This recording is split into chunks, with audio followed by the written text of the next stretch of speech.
just happening, spontaneously, and like there's some magic behind it. What really all it is contingency and causation. But I think the other thing that is interesting about what you're saying, which we already touched on a little bit, is, these kind of stories that, like there's ancient myths. Like I'm a huge Joseph Campbell fan, and like thinking about like the history of mythology. But like, we've had these myths for like, most of human history, and there's been a lot of recurring motifs in them about, telepathy, psychics, miracles, all of these stories. And it's super interesting to see how some of them are becoming, like embodied through our technology, like the things that we imagine, like we're making real. And that's the part that's interesting to me. And that's much more physical. Yeah. The things we're imagining we're making real. Yeah. So it's not impossible that people that are psychic, at quote unquote, could exist. But I think what will happen is the stories that we're telling become embodied in the observations that we're making, the things that we're actually like implementing in the world. But like, I don't know that historically I would say like I don't believe in magic. I think magic is, or I do believe in mystery, but I think so when I say I don't believe in magic, it's not that I don't believe that people have personal knowledge or things, but I think what's more important is like when those things become shareable, they actually become things that we can use collectively. And I'm much more interested in that kind of knowledge. So it's not that I don't value mysticism or the kind of personal narratives that people have about experiences. I think those are incredibly valuable. And I think that we need those stories in our culture. It's just, for me, I'm much more interested in like, when do we make those kinds of things regularized in the way that like we understand them as like really fundamental properties, and we can use them and like we can share that information. That's what I like about science, because it's like shareable deep thoughts that are universally usable. Yes. Yeah. Universally usable is a great way to put it. I've often entertained the idea of, I'm sure you're aware of the concept of the muse, right?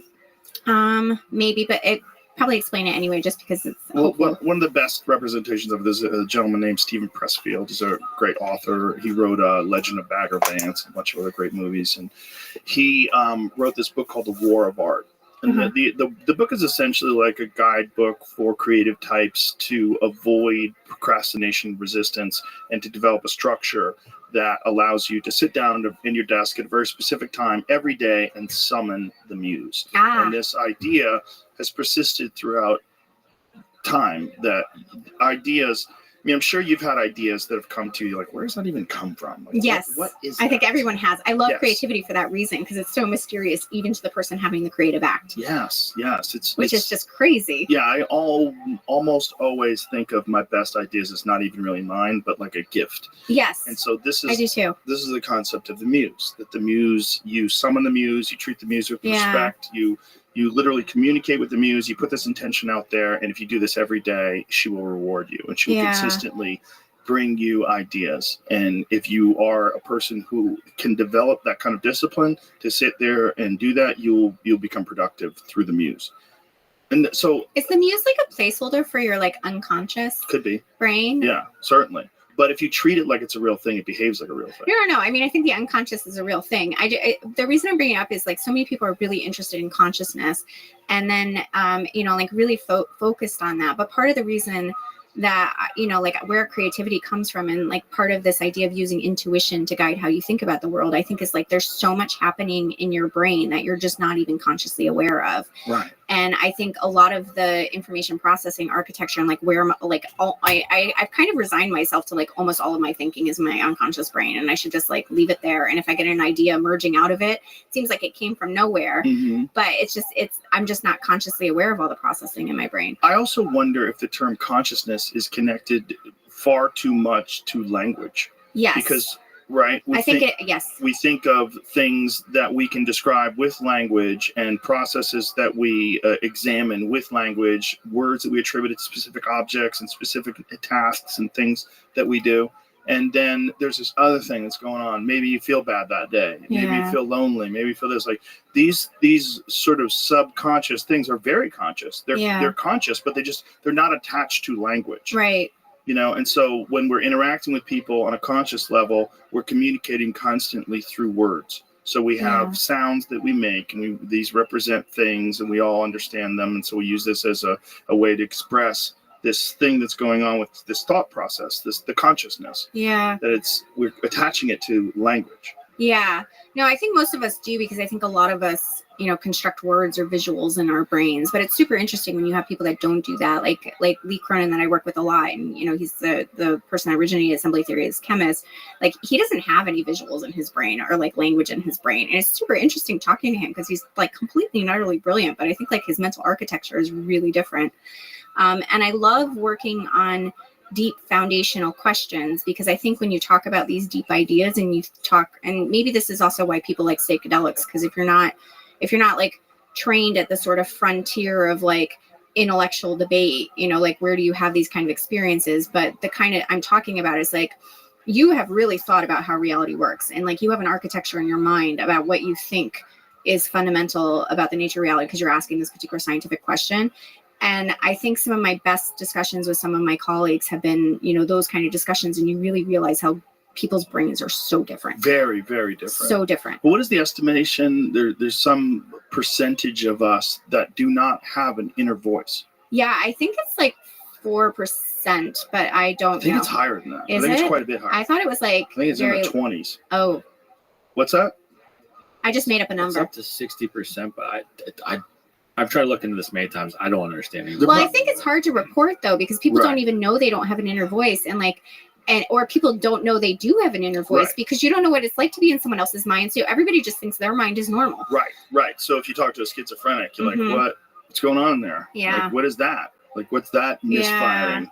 Well, this is one of the things I'm really excited about, like these neural enhancement technologies, because I think we really underestimate the diversity of human minds. Like, it might be the most diverse things on this planet are actually just like what's going on in our heads. Most certainly. I mean, I know so many different unique people. I'm so lucky that I've met so many unique people from talking on this podcast. Yeah. And then just through walks of life, I know so many people who think so differently. Yeah. And I know great athletes and great scientists and great comedians and great musicians, and they're all different. Yeah. They think different. They just have a different way. Like, some people will look at a problem and go, why is that? What about this thing? Why doesn't that? And then I'm like, how the fuck did you even see that? Like, why did you look at it that way? Everyone has, I mean, it's based on your life experiences, your genetics, but there's also, I think everyone's interface is different. I don't know even what you see. Yeah. I assume. I know. This blows my mind. I think about this all the time. I'm like, I have no idea what it looks like to anybody else who look out of the world. Well, it makes sense to me that it has to be different. Yeah. Because if it wasn't different, why would you like things I don't like? Everybody would like the same thing. Yeah. Like the way the things look. That's true. Yeah. Or food tastes. Yeah. Like, I have 2 children that have totally different ability to absorb hot, spicy food. Oh, yeah. My kids are like that too. So my youngest is like me. My youngest, I mean, she might have a better version of it than me. Like, that kid can eat anything. Yeah. Ghost peppers, like, she likes it hot. And she loves, like, really. Those are really hot. From times when she was a little kid, like Reapers. Like, I get this hot sauce called Senor Lechuga. It's really good stuff. It's organic and, like, really strong, hot. Like, if you like it really spicy. And I told her, I'm like, this is pretty spicy. The kid dips her finger in it, sucks on it. She's like, it's not that spicy. I'm like, it's pretty damn spicy. Like, you freak. What the hell's wrong with you? Wow. It's kind of incredible. Yeah. And then the other one, like, welcome. I'm glad that you're here. I'm Rabbi Rothschild. How'd you find out about us? How did you find out about me?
that he thought might have been from the Rothschild crash. And he said it was made of isotope, ratios of chemical elements that you don't find on Earth in those particular ratios. There was another part of the galaxy, and the technology was about 1,000 years ahead of our technology.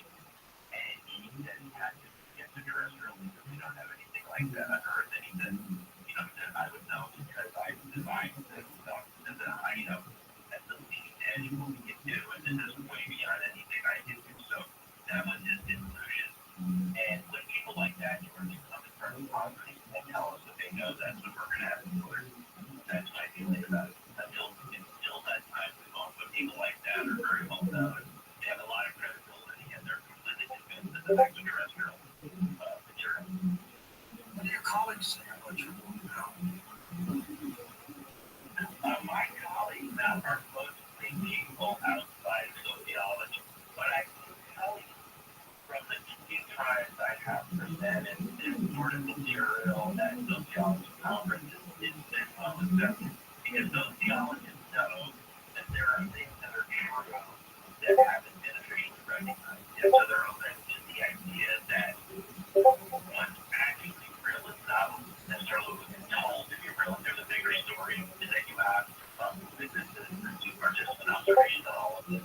So it's been actually pretty well received by people in sociology.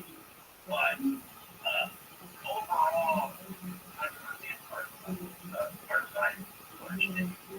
You're well aware, no one has really ever invented anything of any consequence at the time that are totally safe. I mean, everything that we're around, including electromagnetism and motors, computers, all of this timeless things were invented. Think of the Wright brothers. How much riches those people received of the technologies that we consider to be part of our everyday lives at the time. The inventors were considered to be kooks. So I don't look at break that any topic. Because if you look at the history of science, no one has ever known anything at the cutting edge has really had a ton of popular support until many years later. That just sort of put you stepping up in the territory like that. So it's okay. Where do people pick up the book Black Swan Ghosts? Oh, sure. Well, I'm glad you asked because the videos of testimony from these witnesses, you can watch it for free on my website, blackswanghost.com. I just put up the witness videos. You can just go right there and look for videos, blackswanghost.com. You can obviously get the book there too. It's available on Amazon, but I encourage people just to go to the Black Swan Ghost website so they can look at some of these witnesses. You have an interview them before with the book to make up their mind themselves. All right, we're going to take a short break, Dr. Hunt, and come back and take calls with you on Coast to Coast, talking with you a little bit more about Black Swan Ghost, the book as well. Dr. Simeon Hine. His website is linked up at coasttocoastam.com. The name of this book is called Black Swan Ghosts. It's already selling like hotcakes. Now you can get show updates and connect with other Ghost fans when you join the Coast to Coast AM Facebook page. Just go to facebook.com/Coast to Coast AM and click the like button.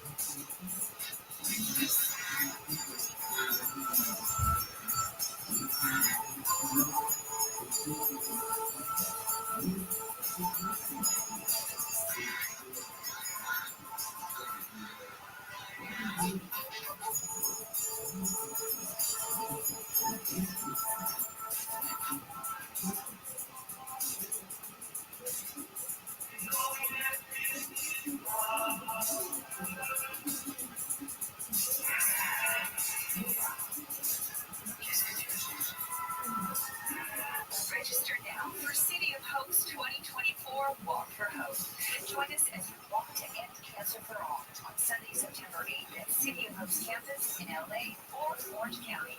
Or register for the virtual walk at walkforhope.org. If you have COPD, here are some reasons to go see your pulmonologist again. 1. shaky habit, they have the chance to cause non-reporting damage. 2. When down probe a certain type of inflammation can cause flare-ups for some people. And 3. Casey Grandma. Need more reasons? Visit www.livewithcopd.com. As fall approaches, you have a lot to prepare for. Back to school, sporting events, family gatherings, and staying on top of your health. The virus that causes COVID-19 continues to evolve. So this fall, no matter what you are prepping for, Monkeypox. prioritize your family's health. Game plan for COVID-19 vaccination. Ask your doctor or pharmacist to learn more. Sponsored by Pfizer.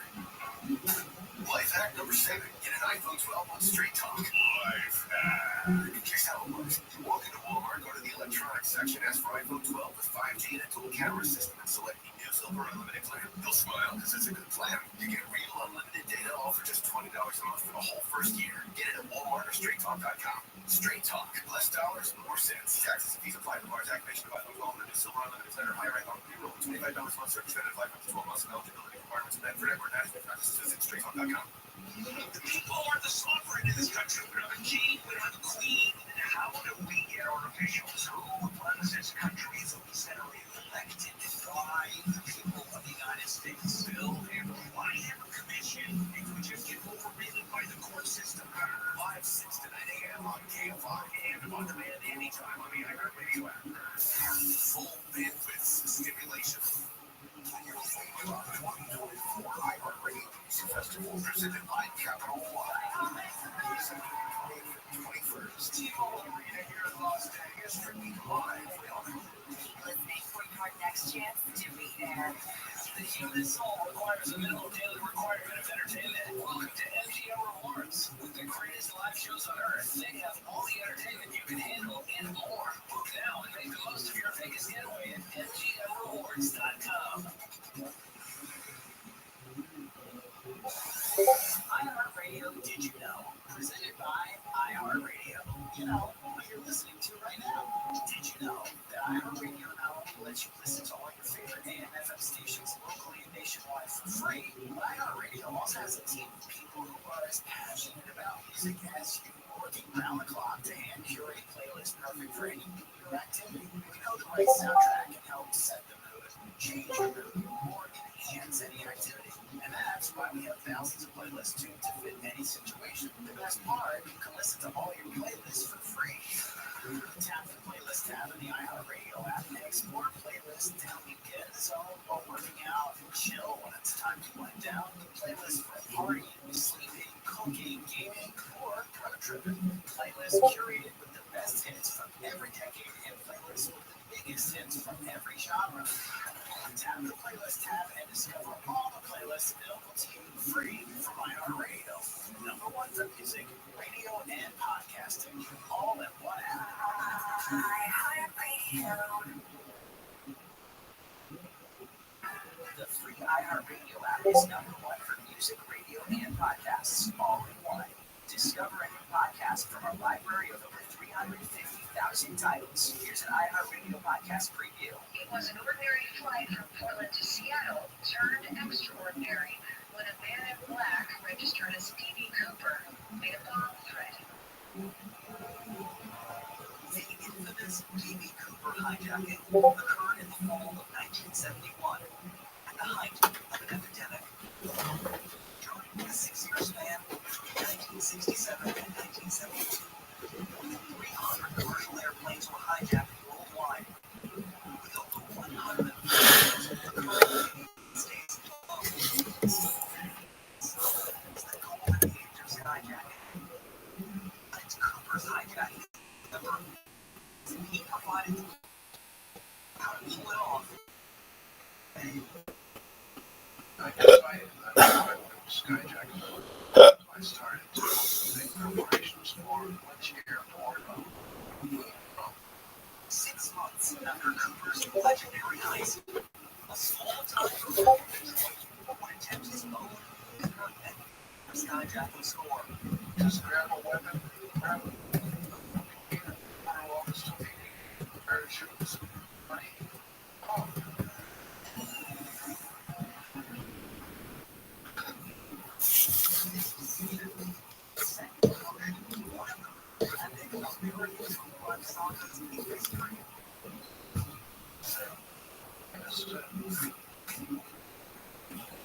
Aircraft hot guidance should be reached back. They started wrestling with water. Aircraft starts falling out of the sky. And I do remember the fear. It was very scary. Person escapes. Full speed. Damn. He gets shot in the back.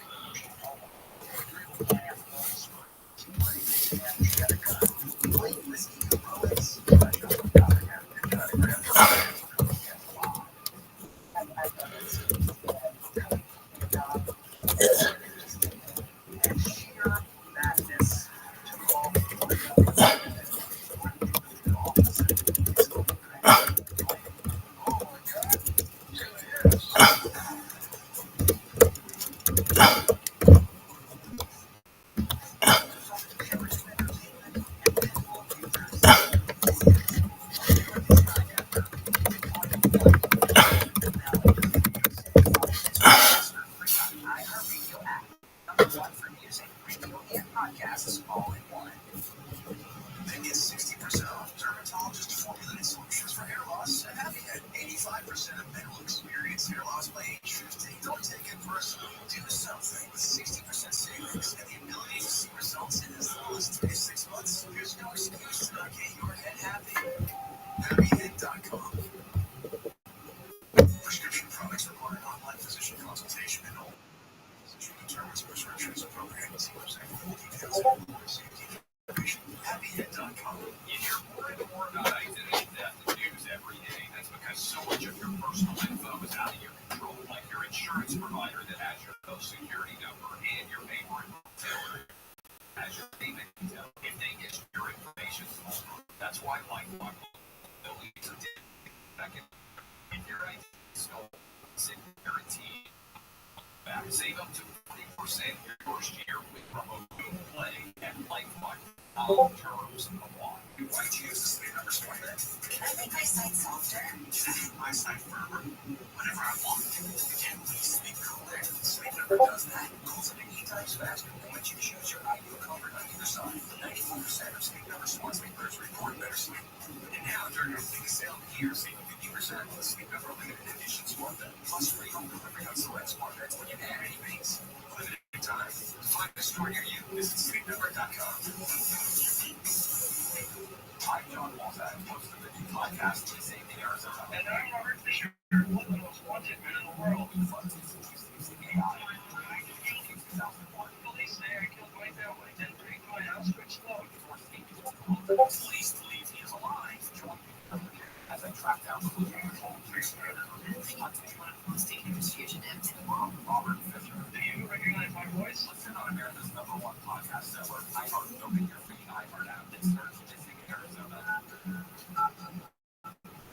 Viewers, you know is having thoughts of suicide or experiencing a mental health or substance use crisis. 988 provides direct connection to free, confidential, and compassionate support. When you call, text, or chat 988, you'll be quickly connected to trained crisis counselors who will listen to your concerns, provide support, and connect you to additional resources if needed.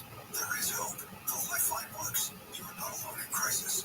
For 24/7 confidential support, just call, text, or chat 988.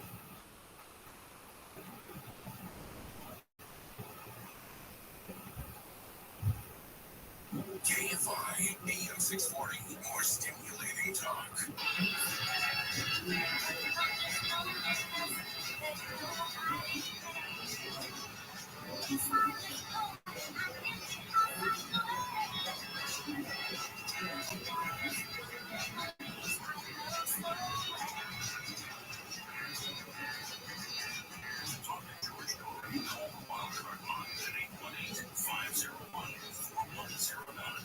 First time caller line is 818-501-4721.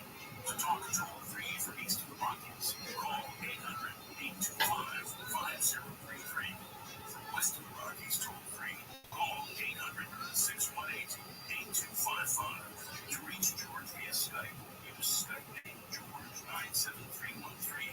Send George a text message anytime at 818-298-6521. This is Coast to Coast AM with George Norrie. We're taking calls from Dr. City and I about the strange and unusual. Jump aboard and ask a question. Scammers are taking advantage of the student loan forgiveness program in a big way. So far as to impersonate the Department of Education, steal from recipients. Help protect yourself from these tricksters and scammers by verifying email addresses.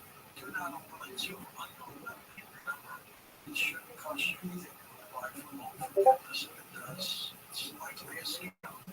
Now, it's important to understand how cybercrime and identity theft affect our lives. Lots of places can accidentally expose your personal information.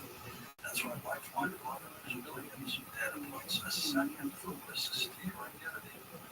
Lifeline detects and alerts you to potential identity threats that you may not spot on your own, like loans taken out of your name, crimes committed by thieves pretending to be you. If you do become a victim of identity theft, a dedicated U.S. space restoration specialist will work to fix it, guaranteeing your money back when you supply. It's easy to help protect yourself with Lifeline. Join now, save up to 40% off your first year with promo code George. Call 1-800-LIFELINE or head over to lifeline.com and there use promo code George for 40% off.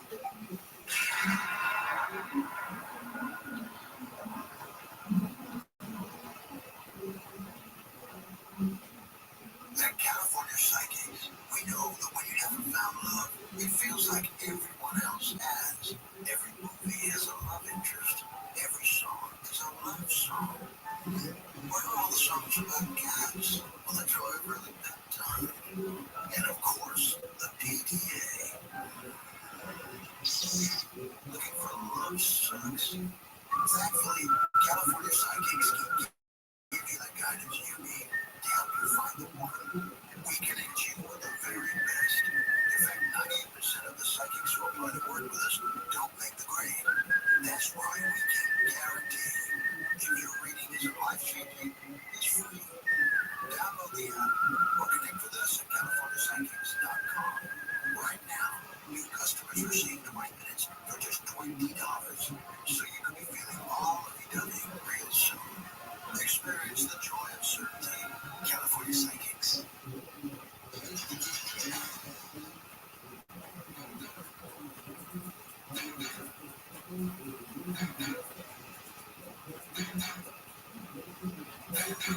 Now, welcome back. George Norton with Dr. Simeon High. We're talking about his book, Black Swan Ghosts.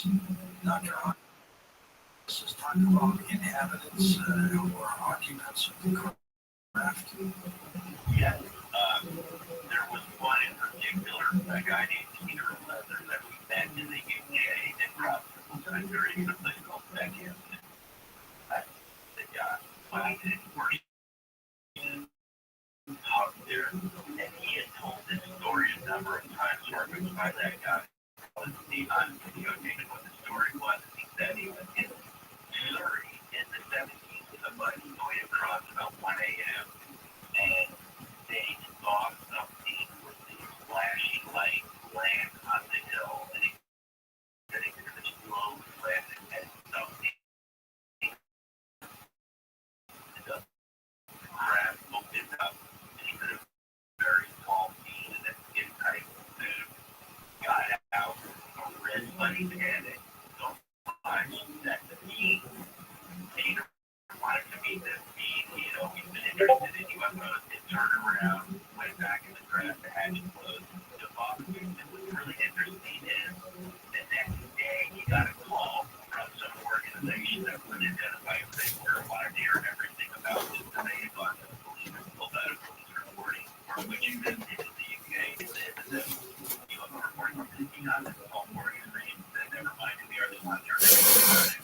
At the end of the call, it takes their mother when you saw with the weather balloon. And then it's not the end of that. It's not the next day after that. The letter in the mail waiting back for letters in the day that it might give us UFO conference in Manchester. This one, he goes at a pub downstairs and he said he went into this room. It was like green around every nationality, some military organization that had like the UFO that had every nationality.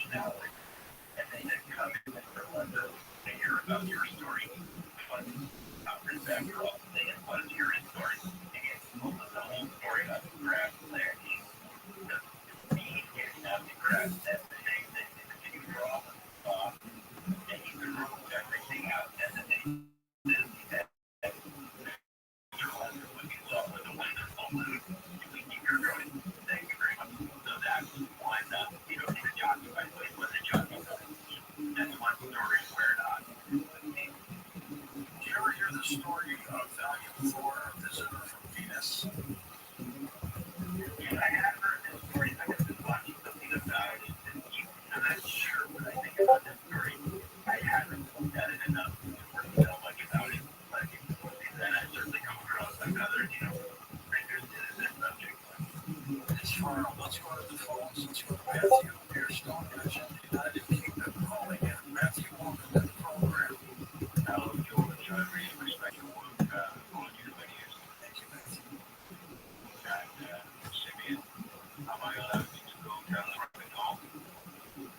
Oh, wait, the nature is that it's someone that strings us out like what's on a zag when we didn't think people could make circle mad graciously show that done in the daytime legal advertisement that it could be done by people who don't understand very well. But just, yeah, that's you. Okay, I want to tell them about the other ones that you were allowed to see. Yes, I've written about that enough. Sure. Okay, that's all right then. I just don't want to overstep the law. Right.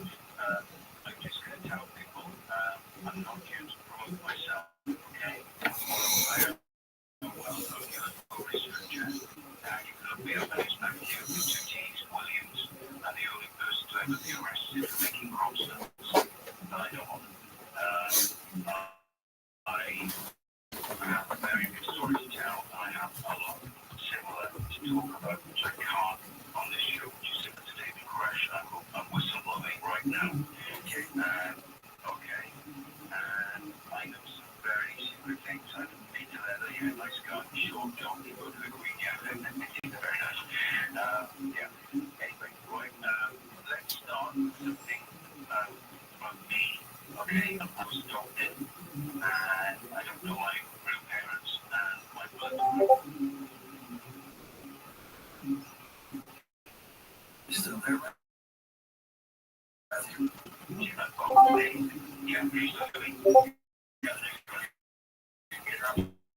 Yo, dog. How are you? I'm adopted, and I don't know my real parents are, and I've got a very strange. So, whether my birth on the bloodline, going back to the royals, the bloodline, written by a local Nicholas Redford called Bloodline of the Gods, and it talks about how we may be descended from Asia. Whether there's a deeper structure that's not even mathematical, that math might be derived from, like a language deeper than math. What could that be? Don't know. I mean, I think that about it? I have. I think about it a lot. I'm sure you do. Well, I mean, Kind of a rhetorical question. yeah, no, it's okay. Well, I worry about this a lot with like the nature of the relationship between the theory of computation and assembly theory, for example. So computation is, a way that we kind of understand the formalization of mathematical things that we actually can, algorithmically do. Right. So anything that you can calculate, you can compute. And so there are obviously like uncomputable numbers and things like that, and some abstract, but anyway, so assembly theory has some features that look like theories of complexity, and complexity for a computer program as being the way that you talk about complexity, and we talk about a minimal causal history to construct an object. But I think assembly theory is a bit different and super interesting. Is it's NP, it's actually hard to compute the assembly index. It's harder than classes of computational algorithms that are kind of similar to it. But the universe generates these molecules that are computationally incredibly complex, but causally the universe can generate them. And so you couldn't compute necessarily on a supercomputer, the complexity of a cell, like you're saying, could I reconstruct the whole history? Yet the universe can generate that structure. Right. So it suggests to me that there's something else going on, and the space is actually a lot larger than what you can computationally compress. So what else could be going on? I think that the best language I have for it right now, and I really don't know, I'm really struggling with this in my work right now, and Lee and I are going back and forth about these all the time, but is causation, and also that the other part about why the universe is maybe not computable is this mechanism of novelty generation. There are some if the universe genuinely creates novelty that can't be predicted on prior history, and like the future really is not determined, that's just suggesting something fundamentally different than the way that we understand the way the world works right now. And I don't know what it is, but I think it has to do with something with causation and something about the physicality of objects. Like objects really do exist, which is making things much more complicated. Like that idea of these time threads interacting that you were talking about. And then there's the fundamental question of why. Yes. I think, I mean, when I think about like what life is, like why does life exist? I think the universe is trying to maximize the number of things that exist. Because if you think like things exist or they don't, and you know, like the universe is the constructor for things to get to exist, like it's building all of existence is, you know, like what physically exists in our universe is the most possible. What makes sense also, if physical things, these human beings create, and life creates physical things, Yes. that would be the best way to maximize it, because this Which is also why I think we have free will.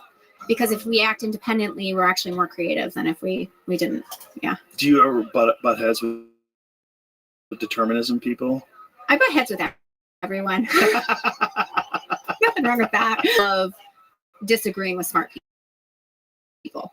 And so I think, and I try to surround myself with colleagues that share that mentality. So I think Best mentality. yeah, and I think being around people that challenge you is so critical. And like you disagree with them on fundamental things, like that's okay. Like I like some of my closest friends boil my blood on some things, but like you have to respect that they're thinking their head. Yeah. And, you know, I think we have a huge problem as human beings is we attach ideas to ourselves.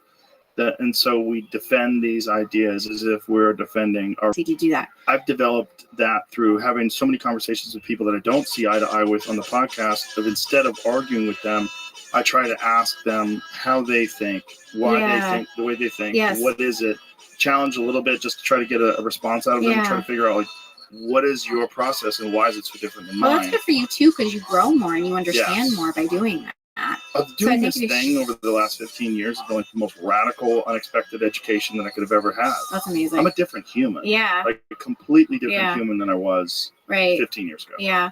Yeah. I think that is something that's really hard, is like if you close yourself to ideas that you don't agree with, you're closing off yourself to potential to grow. Yes. And understand the world better. And I think unquestionably. Yeah. Unquestionably. And these ideas, the problem when we start defending them is like, then we start like we put them as like a protected thing that we're trying to argue against, and we're going to, instead of invite criticism and some sort of an analysis of our thought process, we're trying to defend it. No, so I'm happy like also to change my mind all the time. So like I was a determinist, I'm not a determinist anymore. Right now I'm a presentist. When did that change? I think that probably changed in the last few years. And it's mostly because of the structure of what I understand of like what we're doing with assembly theory. So like assembly theory is like still very much in development, and we're still really trying to work on the ideas. But I always had these ideas about the origin of life having something to do with information playing a causal role in the structure of reality. And information is like an abstract thing. Like how can you think mathematical structures can influence physical world? But like you just gave great examples of things that were once ideas that became physical. And I think about like Newton's law of gravitation is a law of nature. It describes something about the objective world, but the law itself is also an object that exists in our biosphere that's generating structure, like allowing us to launch satellites into space. That wouldn't be possible without that mathematical form existing on our planet as a description of reality, right? So that's an object. And so these kind of things were always really perplexing to me. And so, you know, I started working with Lee on assembly theory, and like Lee's very radical and very thought-provoking and always pushing. And, you know, he was really on this idea of the universe not being deterministic and getting larger in time. And like part of that was like, it was, he's like description of like what's going on here, but there is some underlying undeterminism and novelty mechanism in chemistry that life seems to be like really manifesting. And so what is free will then? for me, so what happened was when I started working on assembly theory, I started to like see that there was a really different structure, especially associated with the way information gets embodied in physical objects and the history being physical in the objects. And free will becomes this idea that like, you actually, and all of the fundamental description is down there, but what you've done is stripped that physical system of all the time inside of it, right? So elementary particles, they don't require memory for the universe to generate them. They're spontaneous. The universe has them for free. But things like us require memory and things that know how to build things like us in order for us to exist. And then once we exist, we're encoding all of that history and information in us as objects. All of that causation is in us, which means that all of the selection over all the histories to generate us is still part of us and allows us to actually work in this combinatorial space that we can actually generate new structures. And that is actually like where free will comes from. It's not that like it's basically if you assume you can't reduce things to elementary particles all the time, and you actually have time and objects, causal agents actually have some navigability over the combinatorial space of the possibilities they live in that they have some control over. And that's what I think free will is. You don't have control over everything. So it's not like free will is not all free or all determinism. And I think Dan Dennett was really brilliant on this point. Like he talked about free will inflation, which I thought was a hysterical concept. It's like really funny, but it's like either people think the universe is random and you actually have free will and control over everything. I think it's fully deterministic and you have freedom. But actually what it is determinism is built over lineages because things get selected to exist and they become part of the regular structure of our universe. So determinism itself is an emergent property, and things that are very deterministic like us actually have more causal control over that can happen to them, but they can't control everything. So we have limited free will. Like I couldn't today because I planned ahead for it. Like that's where your free will executes over time. So this concept of determinism is just too simplistic. Yeah. I mean, to think that the universe is all like one human concept anyway is too simplistic. It's like it's deterministic or it's not deterministic. Actually, there are cases where you can model it as being deterministic because you're looking at the past, and there are places you cannot model it as being deterministic because you're looking at the future. Right. And I think that's a pretty simple concept and very evident when looking at living things. Like no one can predict the future technologies, like or the future of the biosphere. Right. Some of the information's there. Like we were talking about before, like maids will probably still be present 50 years from now. So like I might be able to predict some things about the future, but the novelty is really hard. The problem I've always had with determinism is that people seem too sure of it. And yes. The people that espouse it, they seem very sure of it. And I think, how can you be sure when you think that these decisions are made entirely based on your life experiences, your education, your biology, yada, yada, yada. But maybe not. Because there's things going on that are weird. There's moments, there's inspiration, there's a lot of stuff happening. Intuition is a big one for me. I always find that very mysterious. Yes, like I live my whole life on instinct. Yeah. Like I do things that a lot of people go, why are you doing that? I'm like, I feel like that's what I should do. I feel like that's what I should do. Like it feels like a thing to do. And that seems to be, for lack of a better term, free will. Discipline itself, for lack of a better term, is free will. Yeah. Like what is it about the idea of being rewarded by doing something difficult that you don't want to do, but you force yourself to do it? If that is not free will, what is? Yeah. Like it seems like nothing can make you get up and go for a run if you don't want to go for a run. But you decide to do it, which is the embodiment of free will. Right. That is free will manifested in a physical I 100% agree. action. Yeah. I think the issue about why people, like really want to say free will doesn't exist is because it's not compatible with standard like theories in physics. And therefore, we know how our universe works. You can't have free will. But our standard theories in physics can't explain life. They can't explain mind. And free will lives in the space of whatever physics describes life and mind. It doesn't live in the physics of gravitation or the physics of quantum particles. Like those are totally different areas of physical reality that have nothing to do with you as an evolved structure over 4 billion years that now has agency in the universe. Like you're a different component of physical reality than those theories are describing. And I think, we have a tendency to think physics is complete. We have done this throughout like the history of physics. It's like every century they think the last century did it. Like we understand reality now. And it's like every century has a new description. I will never forget, like I like bouncing between my classes as an undergrad physics student, and how many times I was told, like it's like it's really comical at the end of the 1800s they thought physics was complete, and like then there was general relativity and quantum mechanics. This is so funny, but it's like I go in a physics department and we're talking about this, and they're like, we don't need new physics for life. Like physics is already done. Like we have the standard model. And I'm just like, are you not like understanding the dichotomy here between what we teach like students and like how we talk about where we are now in history? It's like crazy. Yeah. Totally crazy. It is crazy that we repeat these problems. Yeah. Repeat these issues over and over and over again. And we go, oh, back then they were stupid. Like, don't you think in the future, if you could just look at the history of human beings, what they believed, and don't you think there's got to be some stuff like that right now? Yeah. There has to be. There has to be. There's no way we figured it out. No, I definitely think fundamental physics has a very bright future of like having some really fundamentally like earth-shattering like ways of thinking about things that I don't even think like our current theories are like that. Like they're going to be replaced by new like physics, right? Like you don't want to work on the theories of like, the guys that were around 100 years ago. Like why don't you work on the new ideas that describe the reality as like you're coming to understand it now in history? Yeah. So it's funny that people want to just accept what previous generations taught them as like absolute fact, and then not be confronted with like the changing times, the changing understanding of the world around us, the changing sets of observations.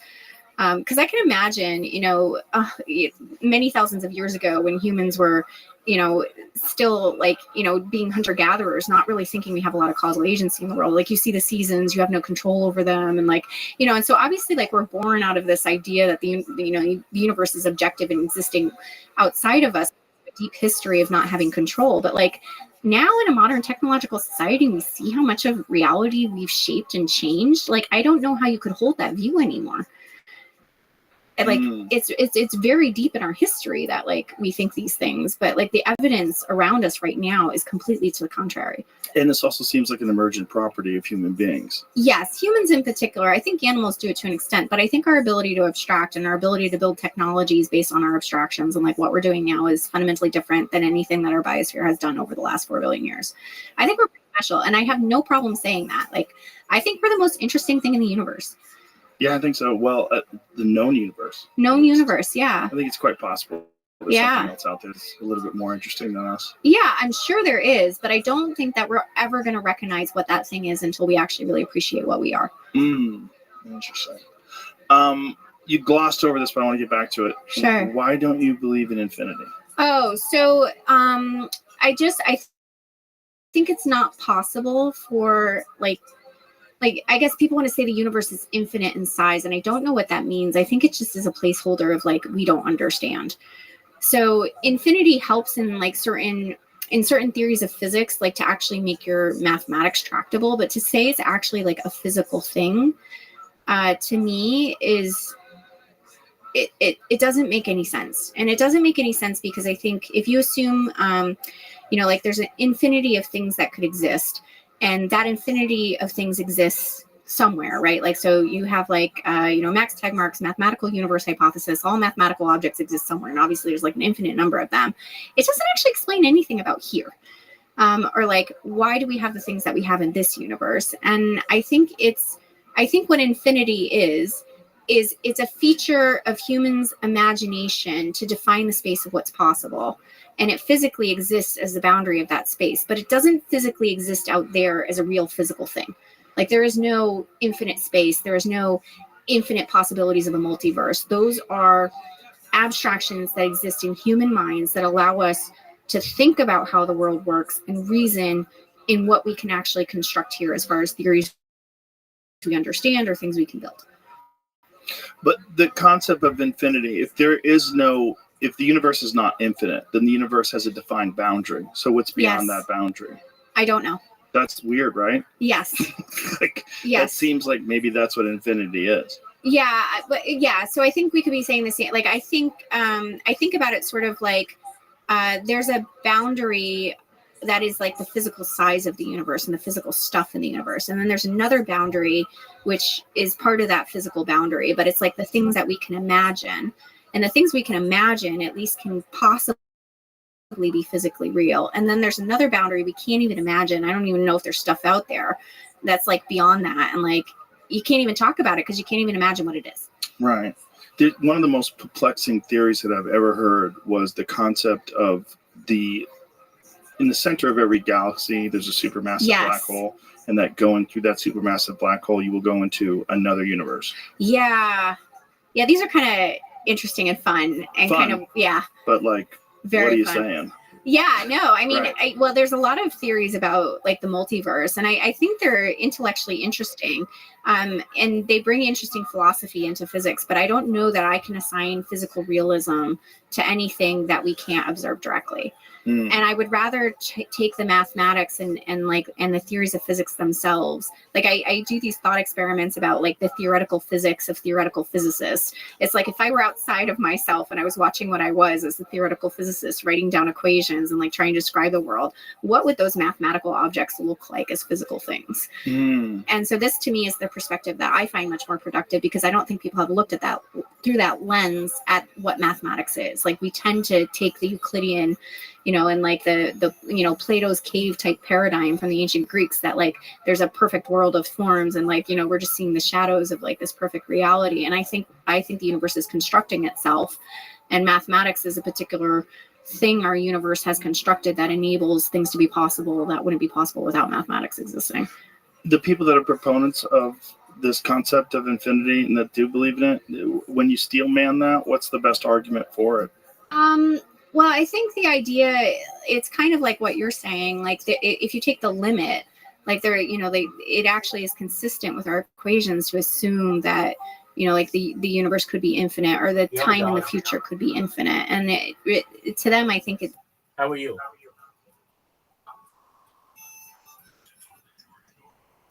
You like it? Hell yeah. That's a hell of a laugh. I love it. How you living? Man, I'm living the dream. I'm so glad you're here. Dog, one moment, I'm going to tell you everything about me. You're going to be like, wow, this is the coolest motherfucker I've ever met. So just one moment, I'll give you a lowdown on who I am. Dun, dun, dun. I'll show you.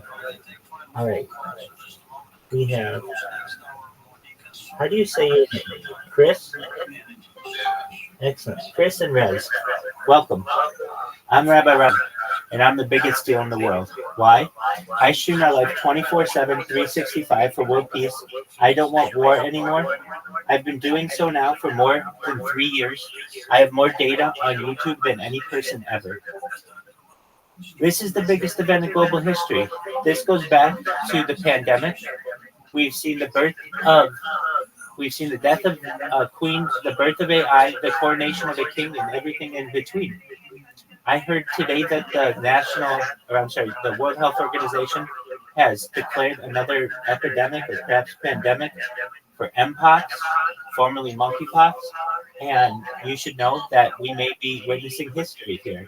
I stream my life for world peace. I don't want war anymore. And so I've dedicated my life to world peace, and I've dedicated everything in my life to world peace. I dedicated my career. I'm a certified project management professional. Go ahead. Go ahead. Yeah, hey, how are you, Rez? Hey, Zilly, what's up, man?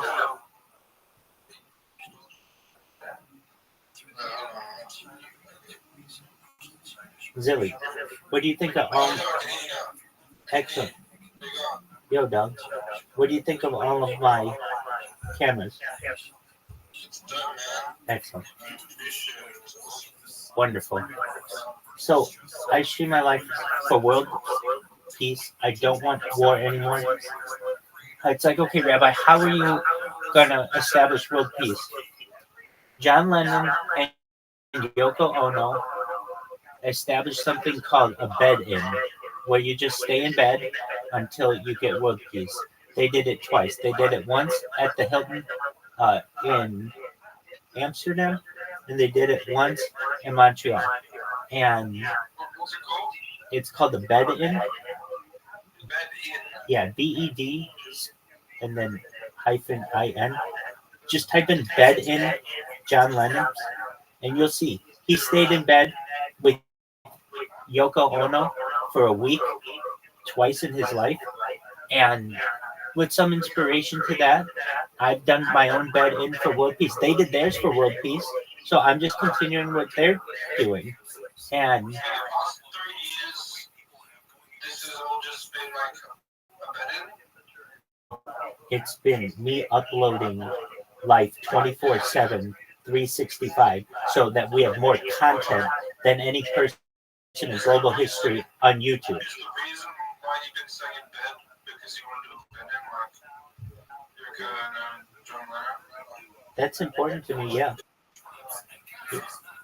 I mean, I've done other things. I've streamed outside IRL.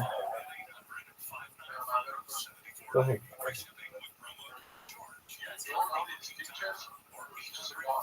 I've created 4 bots that do it. You want to see them?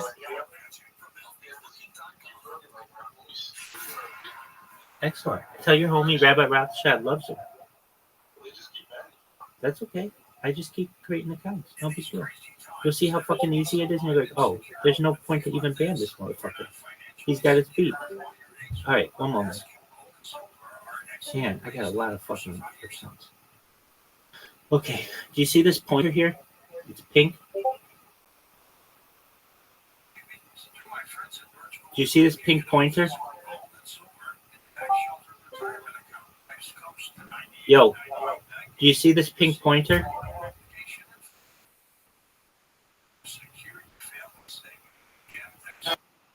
Yo. Okay, you take care of yourself. I understand. Can you hear me? Yes? Yeah. When you go to bed, because obviously I go to bed ahead of me. Doug, I don't know. You know I don't know the answer to these questions. You go to bed anytime soon? What's with the Joe Diaz would say? I don't know what time I'm going to bed, so I can neither confirm nor deny my bedtime at this time. Excellent.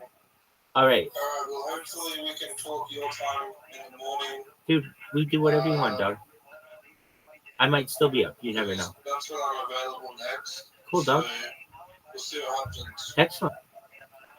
All right. Catch you later, my guy. Take care, my man. See you. Take care, Zilly. All right. See you later. Yes, sir. Thank you for coming. So to my other 2 friends, okay, so it's like, what are we looking at here? This is a robot that automatically follows, creates clips, and spams the shit out of people.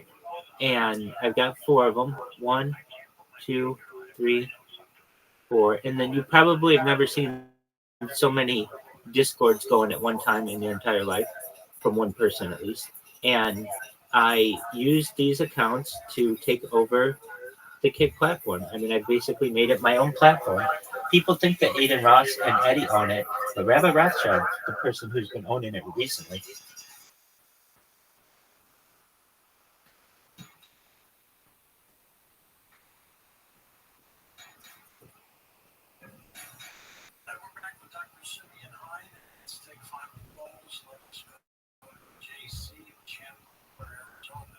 Yo, dogs. All right. Well, shit happens.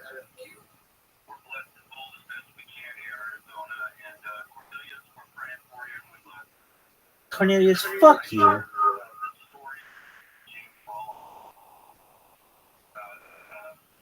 I'm a guns, gold, and God, good person, bullets, beans, and Bible. Dude. Really? Fuck no. That's Cornelius' ass. Alright, well that's fun. Do.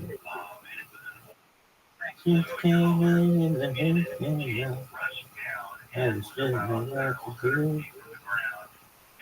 And then it flipped to, maybe it does. And people were doing almost like a dance. And later that day, I went down into the field that it had covered over, and it was like glitter on the ground. For lack of a way to describe it. And I picked it up a little, and it didn't really hit me for that reason. And I haven't been out since. It started halfway. Usually I don't know if you want to call it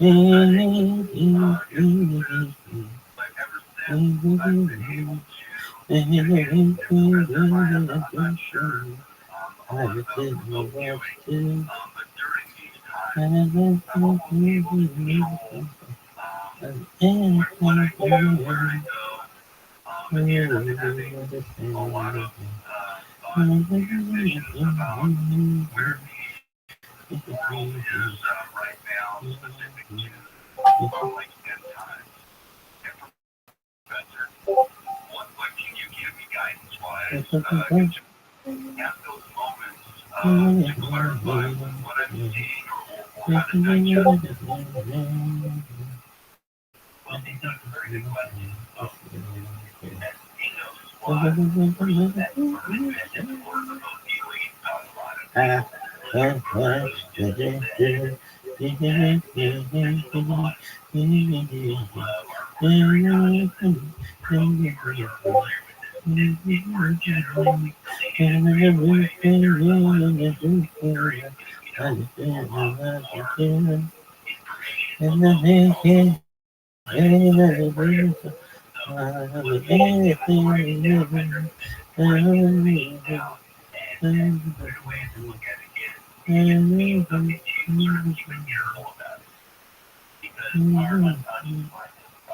That's when the root came in, the root came in. I just didn't know what to do.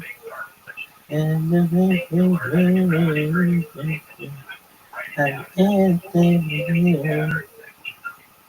So then why are some people more gifted than others?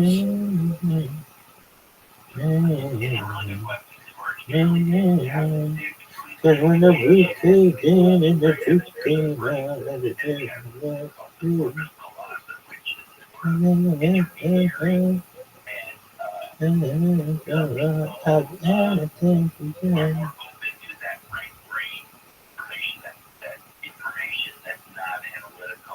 Cause when the root came in and the truth came out, I just didn't know what to do. And then everything to do. I do everything to you.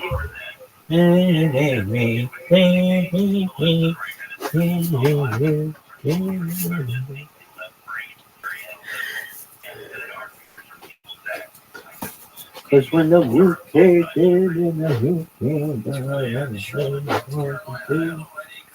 It's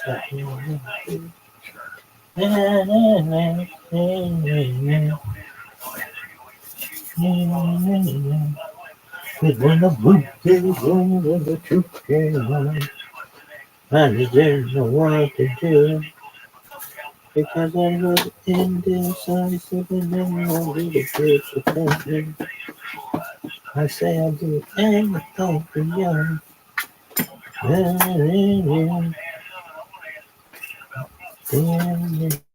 Ask a question about a crop circle? Motherfucker, this is the right goddamn place. Yo, dog.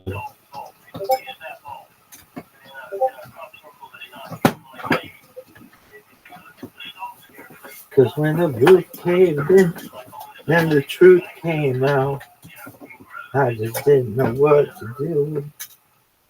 And when I heard that, I did anything for you. No. Douche. Cause when the roof caved in and the truth came out, I just didn't know what to do. And then the thing done, and the thing went done. I do anything for you. Na na na na na na na na. Cause when the roof caved in and the truth came out, I just didn't know what to do. And me feeling so hot. I did everything for you. Yeah. Oh hell no.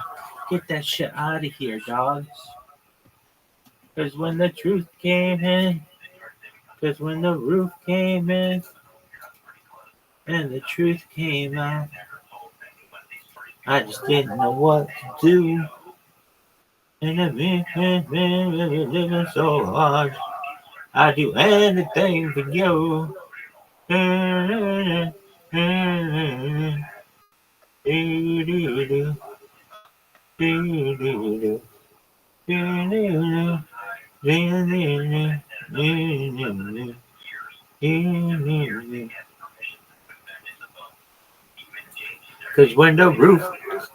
Cause when the roof caved in and the truth came out, I just didn't know what to do. And I was living so large, I'd do anything with you.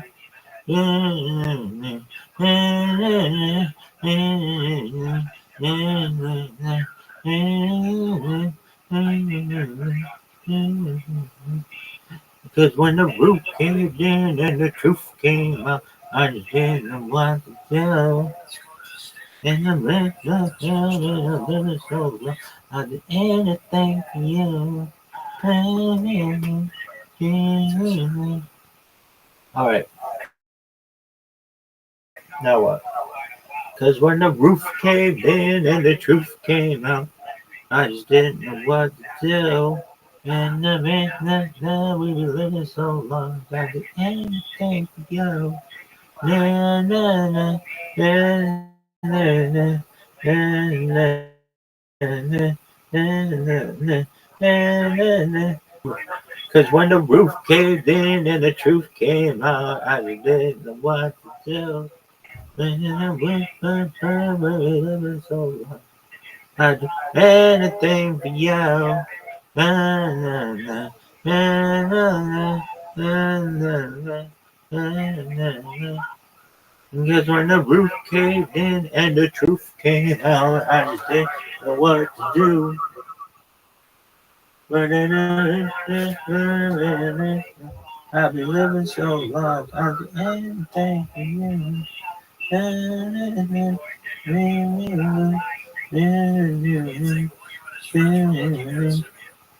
Cause when the roof caved in and the truth came out, I just didn't know what to do.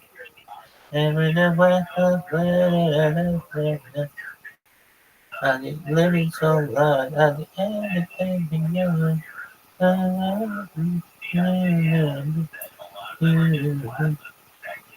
Alright, now we got Leonard, we have the Lamborghini, that one, which I don't know what it is.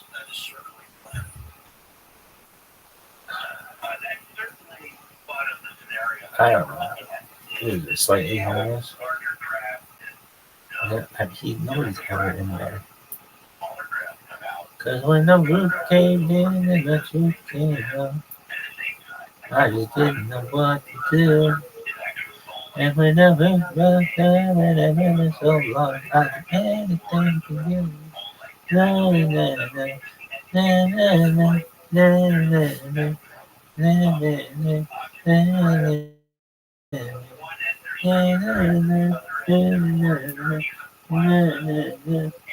And the roof caved in and the truth came out, I didn't know what to do.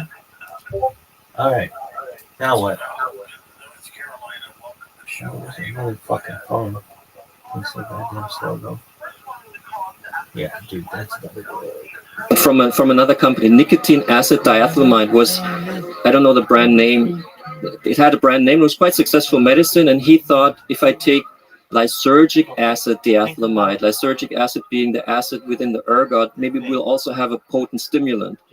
But they weren't looking for a stimulant actually for the mind. They were looking for a physical stimulant, like something like Pervitin, like meth, like something that keeps you going. I mean, this was at a time when stimulants were, sought after. Not they didn't have coffee like we have today. We drink a coffee in the morning. They didn't really have that. That's why methamphetamine was so successful in Germany, because you could just buy it anywhere, and you take a tablet in the morning, and it's like drinking, like being on coffee the whole time, So the stimulant was what he was looking for, and then something came into his bloodstream. It's a bit, he tried to make it a bit mythical sounding, like somehow the substance got into his bloodstream, and he felt like weird sensations and he saw different colors. So he thought this is actually a very different type of thing. Like, what is this lysergic acid diethylamide LSD? What is it?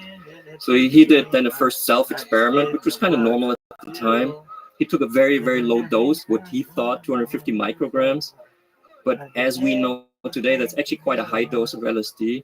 So he had an extremely strong experience. And he told this to Stoll, the CEO. He said, I just took this 250 micrograms. I mean, this is a Swiss chemist in a Swiss lab, and suddenly he's full on tripping. He tried to get home somehow. His assistant brought him home on a bicycle. He was at his house, and the walls started, collapsing onto him. And the doctor came, and he said to his doctor, I think I'm going mad. I poisoned myself. I don't know what's going on. The doctor was feeling his pulse normal, eyes normal. Like on LSD, you don't have a strong physical reaction, but you have a very strong mental reaction. So he had this, and the doctor just couldn't see it.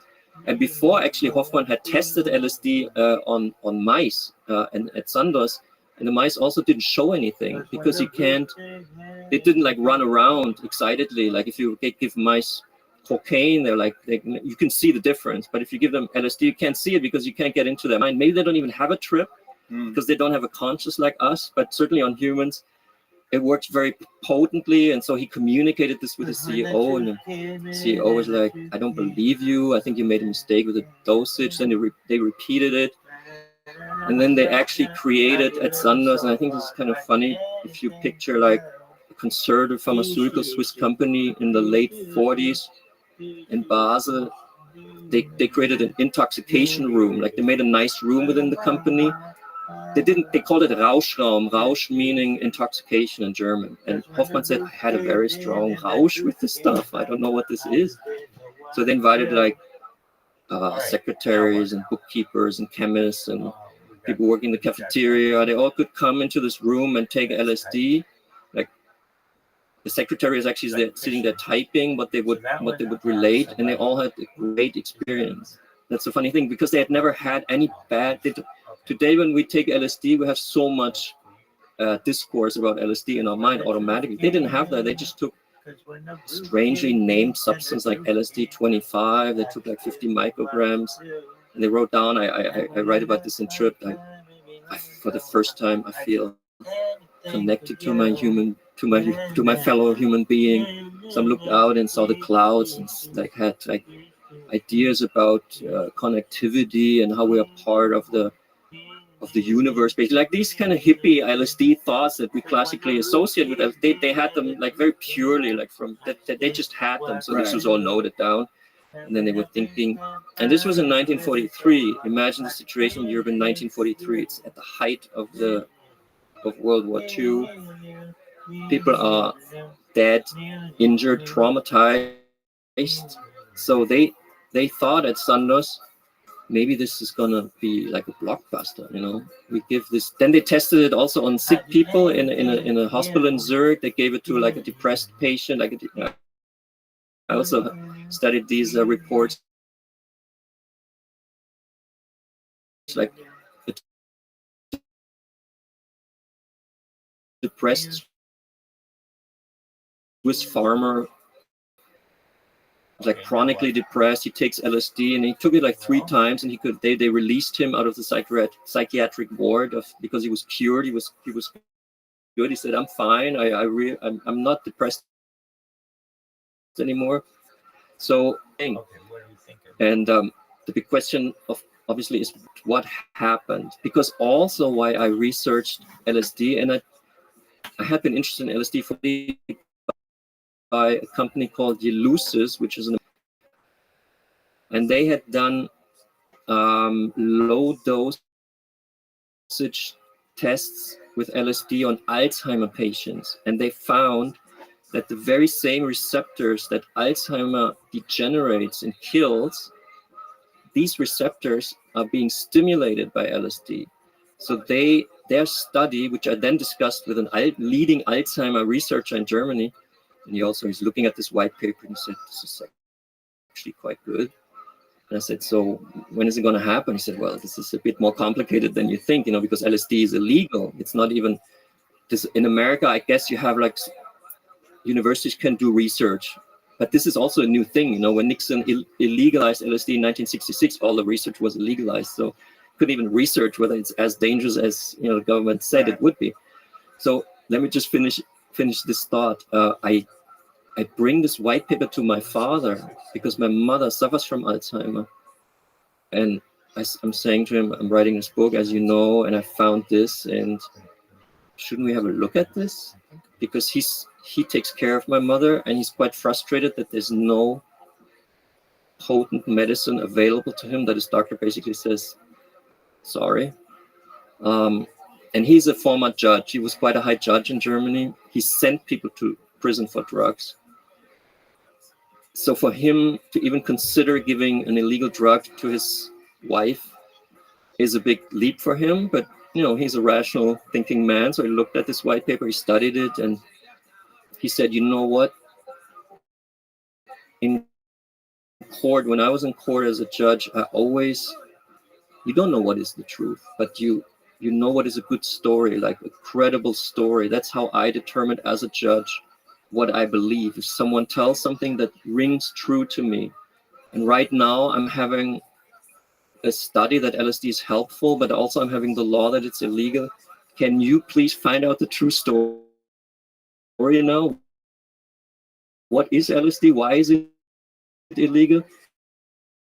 So from that point onward, I did the research that is in Tripped, which was supposed to be called LSD for Mom, actually. That was my working title for the book. And I think it's a better title. That's a good title. Yeah, it's a great title. So LSD for Mom. That was who picked Tripped? Did the editors pick Tripped? My German editor didn't want LSD for, even better in German, LSD for Mama. He somehow convinced me to use a different title in Germany, and this is translated into many different countries, and it would be called LSD for Mom in America, LSD pour Maman in France. But because in Germany, a different title was chosen, The Strongest Stuff, which is a little bit different in German, Der stärkste Stoff. Then every country was like thinking, how should we call it? And I guess they call it Trip, is a better title. I like it. Yeah, it's great. Because it's true, I was then really researching for my father and my mother, and I came back after all this research with the Swiss company and the Nazi connection, which we'll come to, I guess, in a second. I came back to my father and I presented him the story, and then he decided to actually try it, because he said, I understand now that LSD is not illegal because it's dangerous, that there are different reasons why it's illegal, and these different reasons are explained in Trip. So we spoke obviously to my mother also, because you have to get consent. Yeah. So she gave her consent, and she started using LSD once in a while, not chronically, obviously, but like twice a week, or maybe the next week only once, only low dosages. And my father also took them. He never felt anything, because a microdose, you're not supposed to feel a trip or an intoxication. It just works in your brain. But my mother actually did feel it, because her brain is attacked by Alzheimer. So for her, that was like, her cheeks became redder. She would look at us. One time, we also then did mushrooms, which is a very similar molecule, actually. Psilocybin is very similar to the LSD molecule. On Mother's Day, we gave her a little piece of mushroom chocolate, and she took it, and there was a newspaper on the table, and she hadn't even looked at the newspaper as an object of desire for her for about a year, my father then later told me. And she picked up the newspaper when the chocolate was working and started reading the headlines. And my father was like, this is a medicinal miracle. And my father's really like a rational, skeptical guy, but it was amazing. So that is also what I write about in Tripped, AK LSD for Mom. But it's so fascinating. There's so many people suffering from Alzheimer's in the world. And it's illegal basically everywhere except for countries like Portugal that decriminalize everything. But yeah. I mean, dementia is like the pandemic of the future, if I want to use that ugly word, pandemic. But to not allow our scientists to examine this properly. For example, in the pandemic, a lot of, during the pandemic, like regulations in regards to developing medicines, a vaccine especially, were lowered because we wanted, the government, the society wanted a vaccine quick. But so this is what has to happen with psychedelics now, because we are moving, like in 2050, I read the numbers, they're also in the book, like a lot of people will have dementia. Like we will all know someone, or we will have it ourselves, or it's going to grow exponentially, or at least a lot. So I think our society should actually shift its focus towards preventing that, because when I spoke to the Alzheimer expert, he said, yeah, of course this could be, you could prevent Alzheimer if you would know like how to stimulate the brain. And so far, by 2050, 153 million people are expected to be living with dementia worldwide, up from 57 million in 2013, in 2019 rather, largely due to population growth and population aging. Don't they believe that Alzheimer's has something to do with diet as well? Isn't that what they're calling type 3 diabetes? Yeah, and I think it could be true. I mean, the reason for Alzheimer is, you have to see it separately from the cure. The reason I think I've come actually to the conclusion that sugar is quite bad for you. And I was quite a sugar addict. I really was. Like I could not put down a bar of chocolate. I could not eat one piece. I just couldn't, because I love it so much. But then I just realized it's not good, and I stopped it, and it's actually to stop. I eat like now like a little bit, and it's actually no problem. So I think, well, there's a few reasons for dementia. One is also the so-called neuroinflammation of the brain, and that could be caused obviously by sugar, by imbalances in the sugar diet, I think, and the inflammation of the brain, and that is scientifically proven, is being decreased if you take psychedelics. So if you take psychedelics, every time you take psychedelics, your neuroinflammation goes down. So that is something that needs to be examined. Like maybe we should all take maybe once a week a low dosage of, let's say, LSD or psilocybin. Maybe we could prevent like 50% of dementia. I mean, I think it's quite plausible, and I think not to look into it is not very smart by a society, because the costs of dementia, I mean, the human costs. My father suffers quite a bit. My mother, obviously, she has the disease. She suffers. The family suffers. If someone in the family has Alzheimer's, the whole family suffers. And of course, our medical system is very expensive to treat dementia. Like put them in homes, whatever. So I think we're making a big mistake by not examining this. Absolutely. Well, it's just a stunning amount of ignorance on our part. All the, at least anecdotal evidence of the positive benefits of some of these things, particularly in microdose usage. Well, it's just not a focus of politicians. Right. Like to legalize drugs has not become a very popular meme among politicians in the 20th century. This is also what I examined in Tripped. I kind of looked at where did it actually start? Where does this prohibitionist approach come from? Because it's kind of weird. As a child, I watched Star Trek, There was an American TV show, even on German television. It was called Raumschiff Enterprise in German, like Spaceship Enterprise. And I was always very touched by the beginning when they say, boldly go where no man has gone before. Like that was for me the American, like the Western philosophy, to always transcend where you are, and that totally contradicts our prohibitionist policies. It's like a chemical wall that the government is setting up in our brain, saying like, you can go this much with stimulating your brain, but you're not allowed to go further. Like you're not allowed to use LSD, which does stimulate the H2TA receptors. You're not, I think it contradicts the Western philosophy, and actually also I think it contradicts the idea of democracy, which I always was hot for. I grew up in a small town in West Germany, which was actually occupied by American forces, so I was very much connecting with American culture early on, and I always associated Western culture with freedom and transcendence and boldly going where no man has gone before. That is for me the strength of the West, and that is what this is, for example, not what Islam offers. Islam says you're not allowed to intoxicate. You can only believe in this. You cannot go further. This is actually the problem of all monotheistic religions.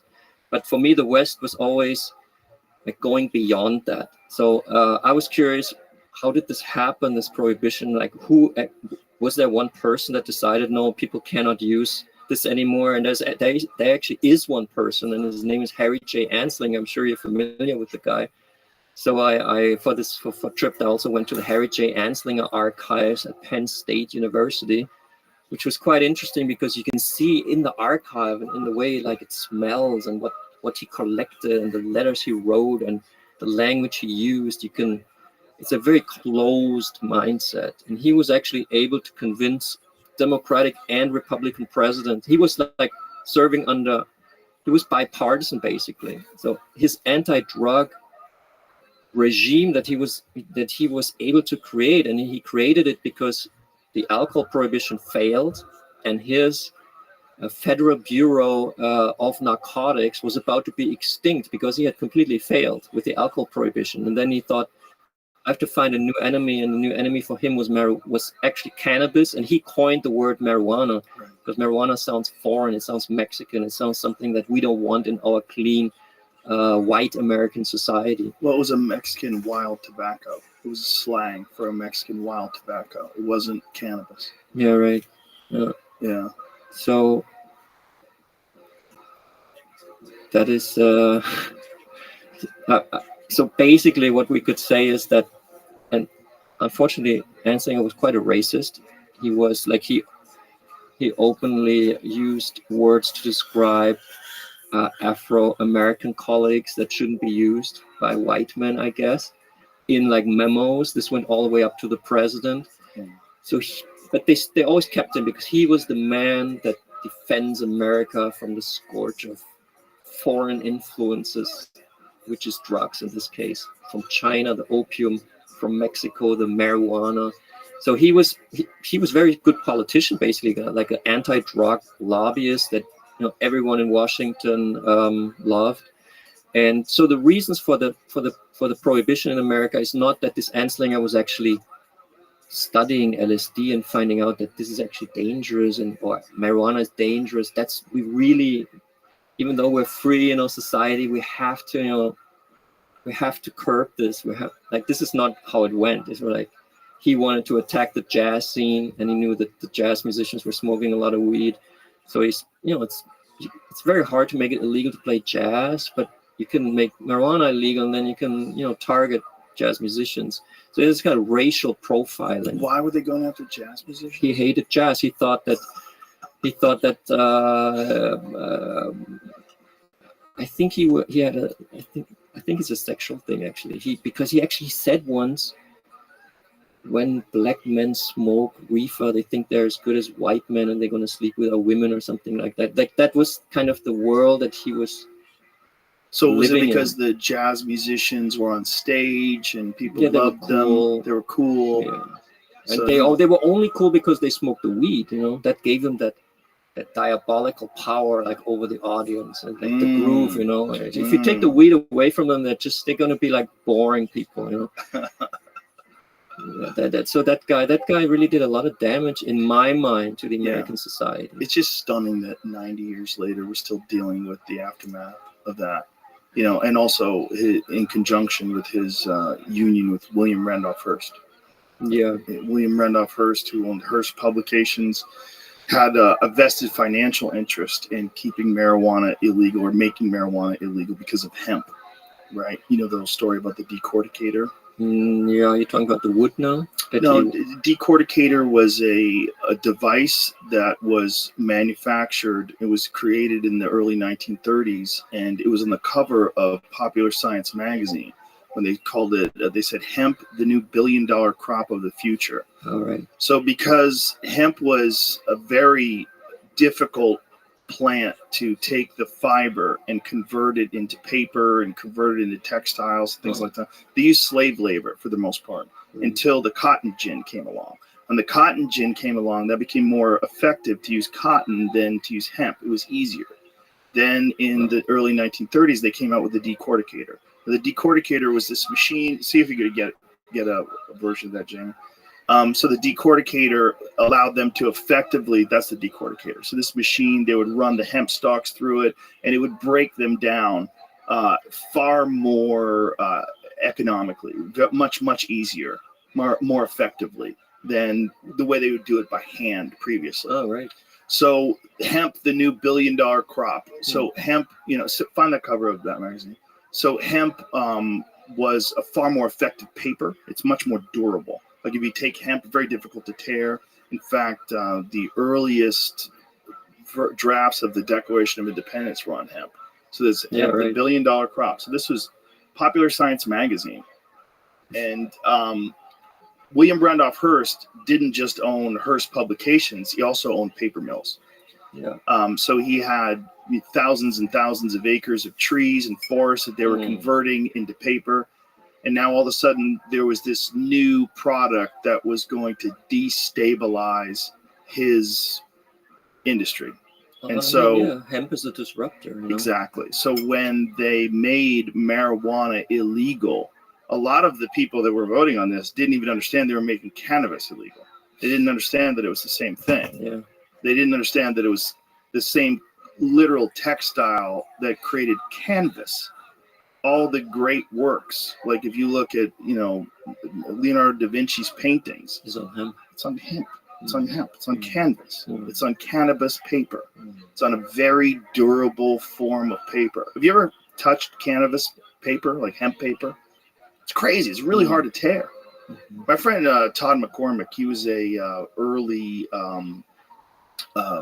grower in Los Angeles when marijuana was medically legal.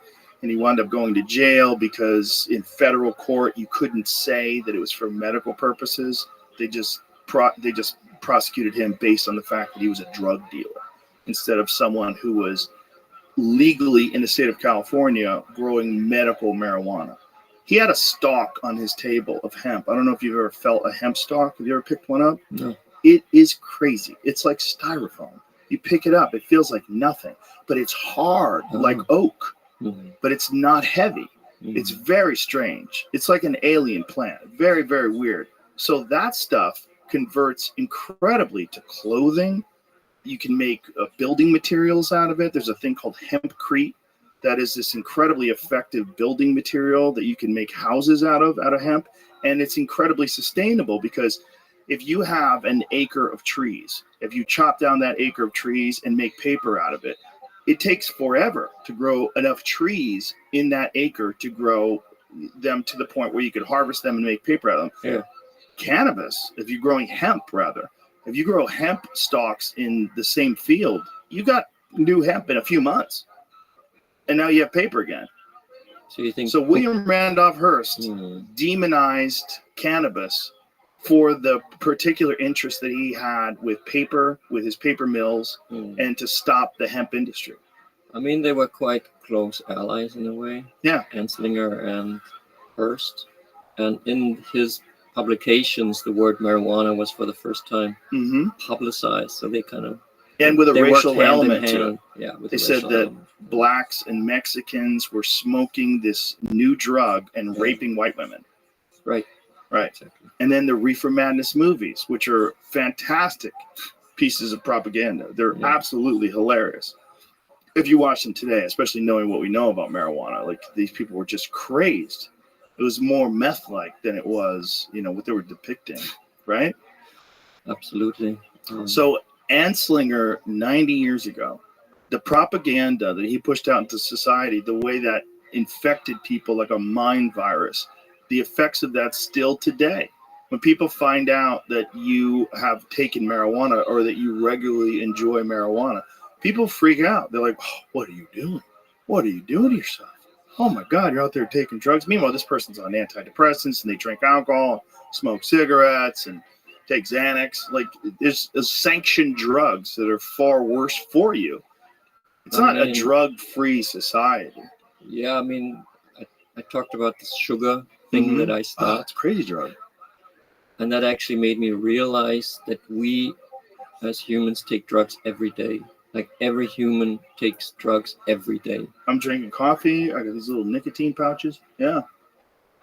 Which is interesting, that we don't acknowledge that really. We think like, people who are against drugs, they kind of vote, they kind of say we stand for a sober society, but it never is a sober society. No. We just have some legalized drugs and some drugs that are illegalized. My friends that are in Alcoholics Anonymous, they all drink cigarettes, drink coffee and smoke cigarettes. They're all doing a drug.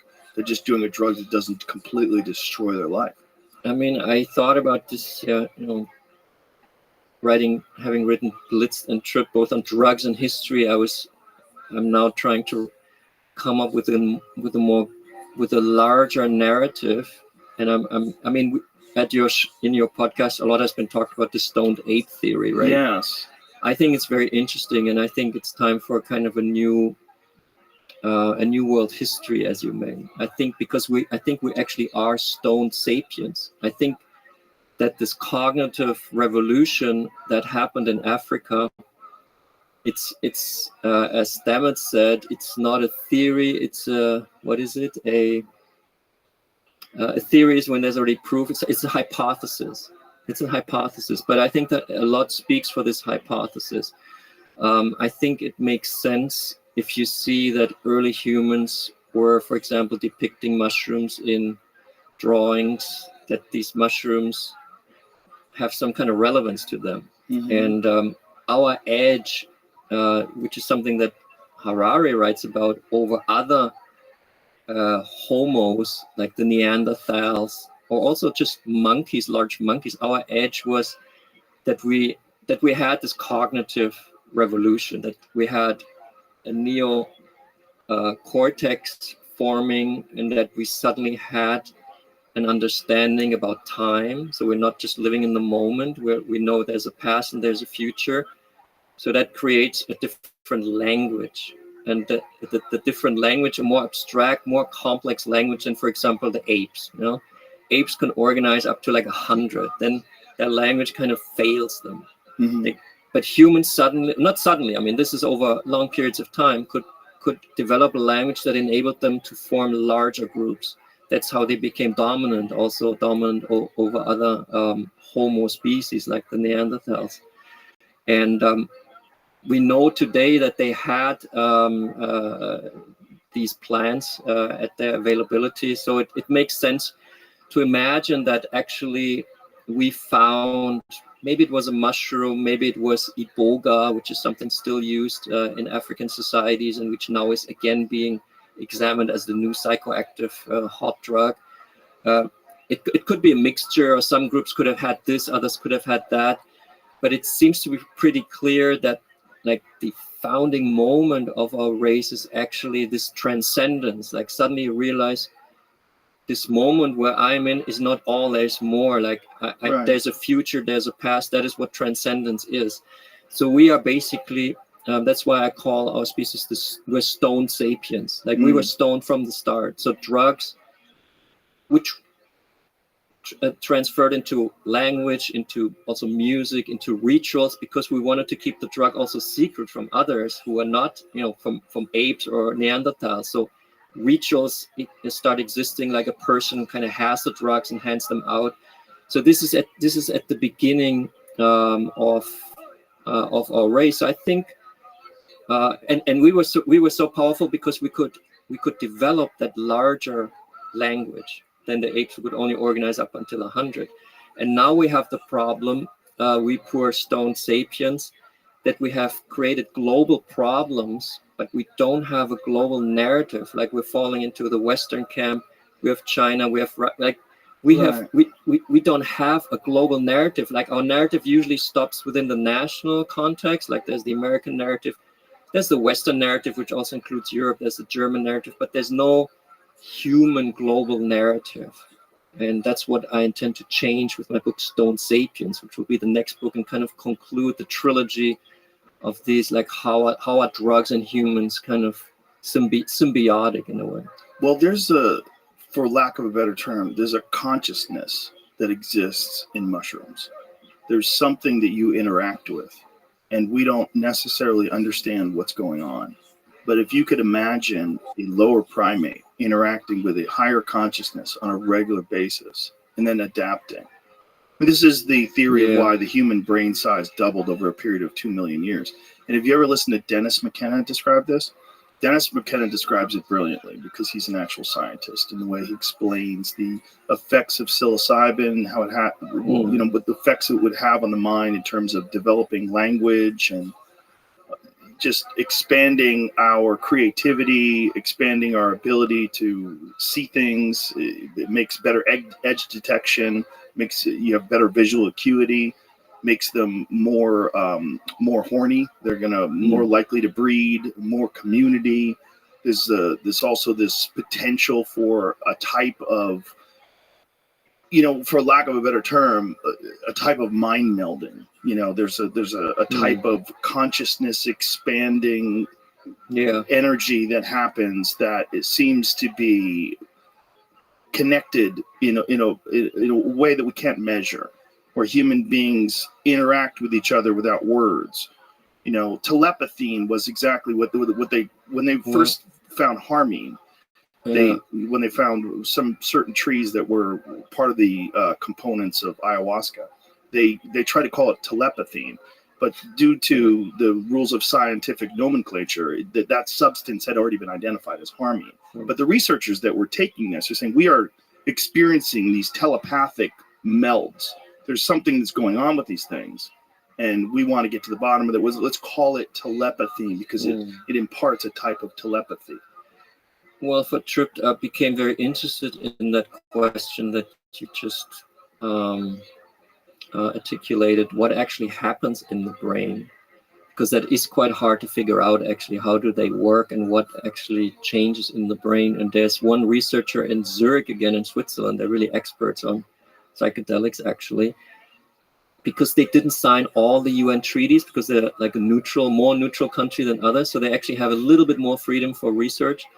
And there is a professor called Franz Vollenweider at the University in Zurich, and he was able to start in the early 90s, giving his patients psilocybin and LSD and DMT, and then he put them in, like, he examined their brains in brain scanners, like imaging, like high-tech, imaging technology, and he found that actually that you can actually measure it, you can see the changes that happen in psychedelics. And what happens is that the so-called default mode network, that is a term that brain scientists use to describe what Freud would call the ego, like the center in our brain, like the boss in our brain, like the guy, I guess it would be, or the woman in our brain that, like, says, now I'm on the Joe Rogan podcast and everything's cool, and I'm a writer, whatever, and you, like, this is like, we have always this controlling force within us. Otherwise, we would go basically insane. Like, what's going on here? Is this cool? Am I in danger?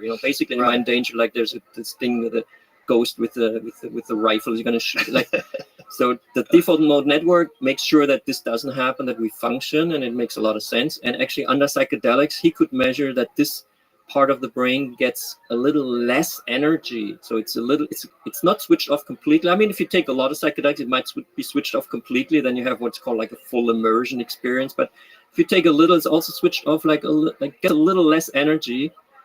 And that other parts of the brain, peripheral parts that are usually like following the main guy, they can communicate more on psychedelics.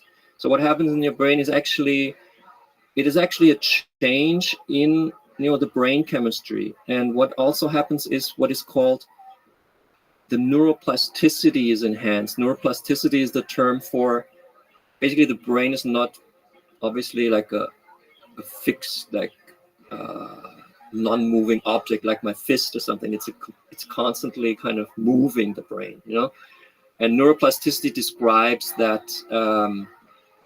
that ability to constantly adapt to like the situation and be flexible, make new connections. That's neuroplasticity. And he could also measure that neuroplasticity is enhanced when you take psychedelics.